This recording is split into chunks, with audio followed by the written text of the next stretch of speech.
আসসালামু আলাইকুম এভরিওয়ান, আশা করি সকলে ভালো আছেন, সুস্থ আছেন, নিরাপদে আছেন। আজকে আপনাদের মাঝে আমি আরও একটি নতুন ভিডিও নিয়ে আসলাম। আশা করি সম্পূর্ণ ভিডিওটি দেখবেন এবং যারা আমার ফেসবুক পেজ থেকে দেখছেন অবশ্যই পেজটি ফলো দেবেন। যারা ইউটিউব চ্যানেল থেকে দেখছেন অবশ্যই চ্যানেলটি সাবস্ক্রাইব করবেন। আজকে আমি আপনাদের মাঝে যে একটি মেডিসিন নিয়ে আলোচনা করব সেটা হলো ইউনিমেড হেলথ কোম্পানির একটি ঔষধ ক্যান্ডেস্টিন ড্রপ।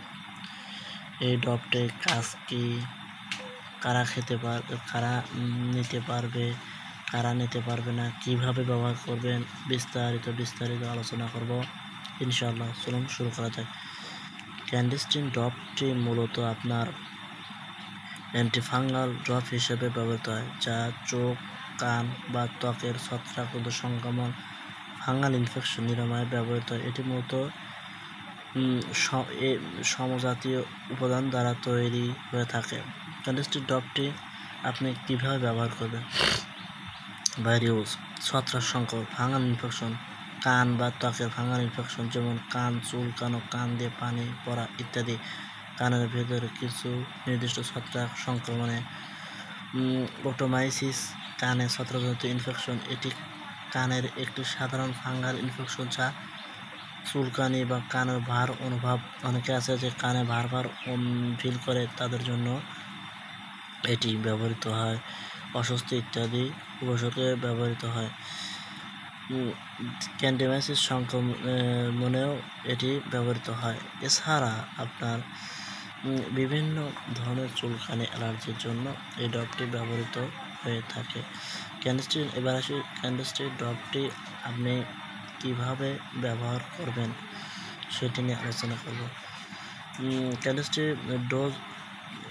ক্যান্ডেস্টিন ব্যবহার নিয়ম: দিনে 2 বার বা আক্রান্ত স্থানে, যে স্থানে আক্রান্ত হয়েছেন ঠিক সেই স্থানে দিনে 2 বার ব্যবহার করতে হবে বা প্রয়োগ করতে হবে।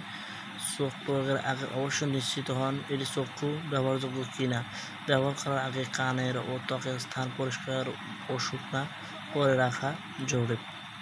পার্শ্ব প্রতিক্রিয়া বা যদি কোনো ইনফেকশন, পার্শ্ব প্রতিক্রিয়া বা দেখা যাচ্ছে যে কোনো সাইড ইফেক্ট আছে কিনা। কিছু পার্শ্ব প্রতিক্রিয়া হতে পারে। স্থানীয় জ্বালাপোড়া বা চুলকানি, লালচে ভাব, ফুসকুড়ি, অ্যালার্জির রিয়াকশন অত্যন্ত বিরল, তবে হতে পারে ত্বকে ফোলাভাব, নিঃসরণে চোখে পানি পড়া, জ্বালাপোড়া ইত্যাদি এগুলো হতে পারে। এছাড়া আরও কিছু ইনফেকশন হতে পারে। তো বন্ধুরা, এটা ব্যবহার করার পর অবশ্যই ডাক্তারের শরণাপন্ন হবেন। সবাইকে ধন্যবাদ। আসসালামু আলাইকুম।